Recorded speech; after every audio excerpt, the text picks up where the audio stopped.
to seal it all up today. And you know, it hasn't all been smooth sailing for us, but yeah, good to have such a amazing race today to win the America's Cup. You mentioned the team. It sounds like it was just so tight on board, and obviously you're playing a big part in picking those wind shifts, which we know that you're quite good at. Yeah, and the interesting thing is on these boats is you can't see every wind shift because half the time you're on the leeward side. So we developed a really good system of like passing that ball around and doing the right prompts at the right moments. And as you probably saw yesterday, the racing was really shifty and dynamic, and so you had to balance between defending against the other boat and sailing the wind. And you know, Blair and Andy were picking the shifts really nicely as well yesterday, and Pete and I were just trying to join all the dots together while we're driving. So you know, it takes a really good crew to sail boats so well in the conditions that we've had here all week, and you know, been really enjoyable to sail with this crew.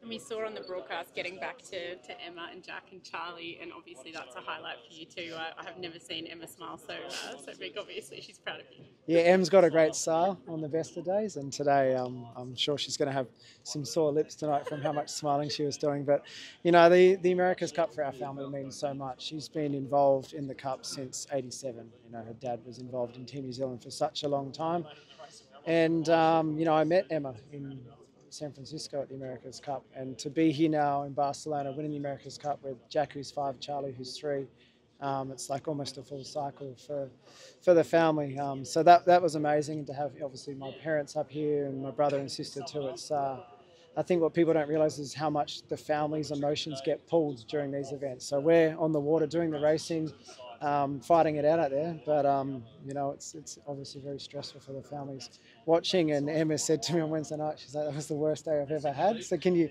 not let that happen again?" So you know, nice that. So we can blame Emma for well, the they ride the highs and lows like we do, yeah. And I can tell you that as a non-family member, the media rides it as well. It's incredibly intense. Not in the same way, so I can't even imagine what it's like for the families. But a joyous moment for me was seeing Charlie jump into the cockpit as well. Yeah, well, you know, the boys have been saying all week, when can we go on the boat? When can we go on the boat? And I said, oh, when the America's Cup's over. Like, you mean when you win? I'm like, yeah.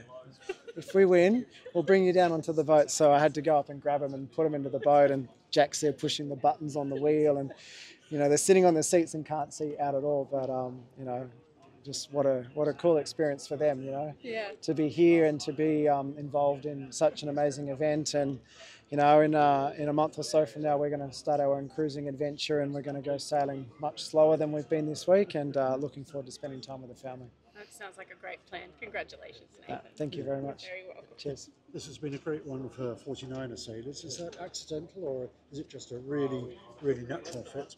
Yeah, obviously, you know, was it me, Pete, Blair, and obviously Dylan have all come from 49ers. It's what can I say? The 49ers is a great class of boat to sail. It teaches you so much about sailing. They're fast, they're dynamic, they're tricky, and so is an AC-75. So yeah, But this is high apparent wind sailing as another level. it's extreme. It's extreme 49er sailing, and yesterday was a classic day of kind of 49er sailing skills required, where you pick the shifts upwind, but the next minute you're going downwind and you're in your puff and the other boat's in a different puff, and you can't cover them because you've got to sail your own breeze because you know, you're chasing wind down when you're not actually looking for it behind. So yeah, I guess doing a decade or so on a 49er was pretty helpful yesterday. And you're an honorary Kiwi, no? I am an honorary Kiwi. Yeah, my wife's Kiwi and both my boys are Kiwis. So yeah, nice to fill into Glen Ashby's shoes nicely and do the Aussie on the Kiwi boat and do it proud. Hey Nate, when you were little, could you have dreamt of this? Absolutely not. You know, when I was a little kid, I just enjoyed sailing. You know, my parents loved sailing, and I was always just mucking around in dinghies. And as I got older, I just enjoyed the racing side of it as well. And America's Cup was never really on my wish list. I like sailing fast boats, and in the 90s, the America's Cup boats weren't that fast. But as it's changed, this is right up my alley. So I love it, and you know, what an amazing, you know, 10 years I've had being involved in the Cup, and to be here and to finally win it, you know, with such an amazing team, with some great sailors and some really good friends of mine. What about Thank you. What about the process that brought you here today? It's been a long process to get here today. You know, my path was through Olympic sailing, and then I was involved in the Artemis program and with Ian Percy, and then missed the cycle in Auckland and was holding the camera and the microphone and talking to the sailors about their experiences. So, you know, to receive the phone call from, you know, Kevin Shoebridge saying, you know, are you interested in joining the team?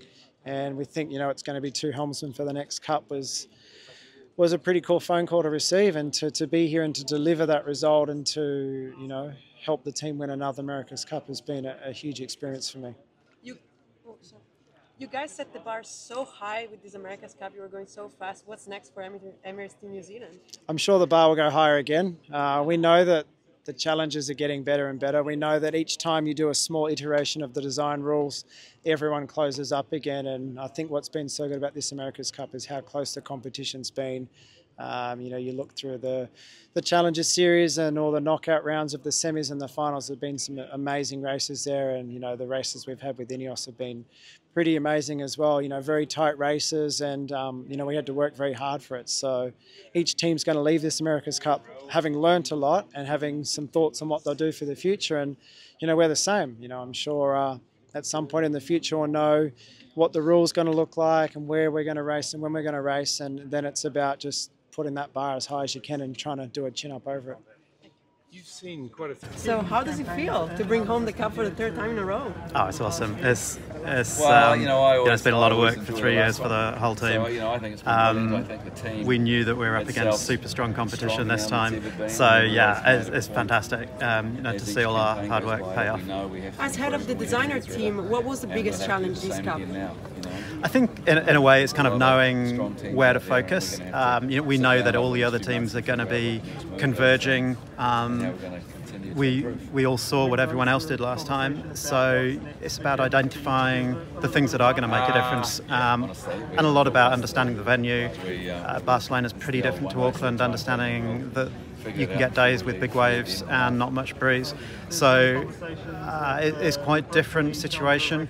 But yeah, I mean, our aim was to make a boat that was pretty versatile in a range of conditions, and, you know, that's what we've seen over the last few weeks. With performance so close to one another, what made the difference really?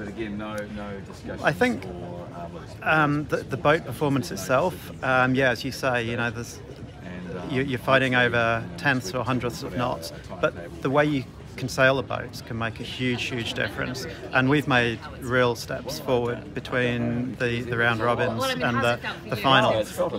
You know, how to minimise the losses in tacks and jibes, round-ups, barroways, what you do in situations where the wind's in a different direction to the waves, how you trim the sails, high modes, low modes, and positioning on the racecourse. So it's really about making the most out of the boat that you've already got, and that's why we focused in the last few weeks. Last thing I'm going to ask you, where's foiling going and where's the America's Cup going? Well, I think the 75s are here to stay for at least another generation. That we're starting to build up, you know, quite a fleet of them now, with most teams building 2 in the last campaign and 1 in this campaign. So, you know, it's awesome that you know, we can get into a 3rd generation of the 75s. There'll be some tweaks to the rules, I'm sure. You know, we'll be working hard over the next few months to see how we can make the boats, you know, that little bit better again. But, you know, I think we love the boats, the sailors love the boats, and you know, they're here to stay for a while. Thank you very much. So yes.